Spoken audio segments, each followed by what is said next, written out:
ಪ್ರಜ್ವಲ್ ಬರೋವರೆಗೂ ವಿಚಾರಣೆ ಮಾಡುವುದು ತೀವ್ರಗೊಳಿಸುವುದು ಕಷ್ಟ. ಹಾಗಾಗಿ ರೇವಣ್ಣ ಸೇರಿ ಇತರ ಆರೋಪಿಗಳ ವಿಚಾರಣೆ ಆಗ್ತಾ ಇದೆ. ತನಿಖೆ ಚುರುಕಾಗಿದೆ. ಈ ಬಗ್ಗೆ ಮಾಹಿತಿಯನ್ನು ಬಹಿರಂಗಪಡಿಸಲಾರೆ. ಪ್ರಜ್ವಲ್ ಜರ್ಮನಿಯಲ್ಲಿರುವ ಮಾಹಿತಿ ಇದೆ ಅಂತ ಹೇಳಿ ಪರಮೇಶ್ವರ್ ಈ ಪ್ರಕರಣದಲ್ಲಿ ಮಾತನಾಡಿದ್ದಾರೆ. SIT ತನಿಖೆಯನ್ನು ಗಂಭೀರವಾಗಿ ಮಾಡ್ತಾ ಇದೆ. ಆ ಹಿನ್ನೆಲೆಯಲ್ಲಿ ಬ್ಲೂ ಕಾರ್ನರ್ ನೋಟಿಸ್ ಕೂಡ ಜಾರಿಯಾಗಿದೆ. ಪ್ರಕರಣವನ್ನು CBIಗೆ ವಹಿಸುವಂಥ ಅವಶ್ಯಕತೆ ಇಲ್ಲ.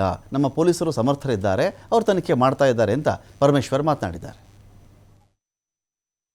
ಪ್ರಜ್ವಲ್ ರೇವಣ್ಣ ಅವರು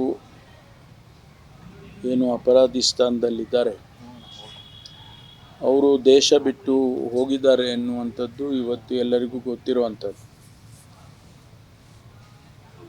ಅವರನ್ನು ವಾಪಸ್ ಕರ್ಕೊಂಡು ಬರಬೇಕು ಅಂಥೇಳಿ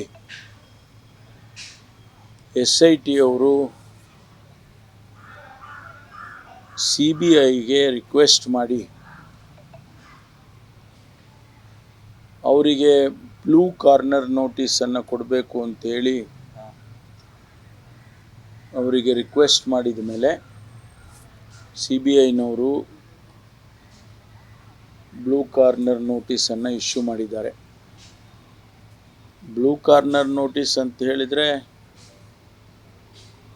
ಅವರನ್ನು ಯಾವ ದೇಶದಲ್ಲೇ ಈಗಾಗಲೇ 190 ದೇಶಗಳಲ್ಲಿ ಅವರಿಗೆ ನೋಟಿಸ್ ಹೋಗಿರುವಂಥದ್ದು. ಅದು ಇಂಟರ್ಪೋಲ್ನವರು ಇಶ್ಯೂ ಮಾಡ್ತಾರೆ.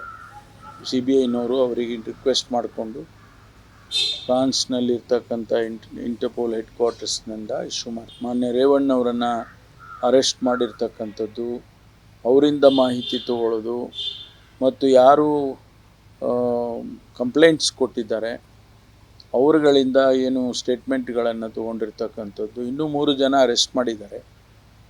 ಅವರು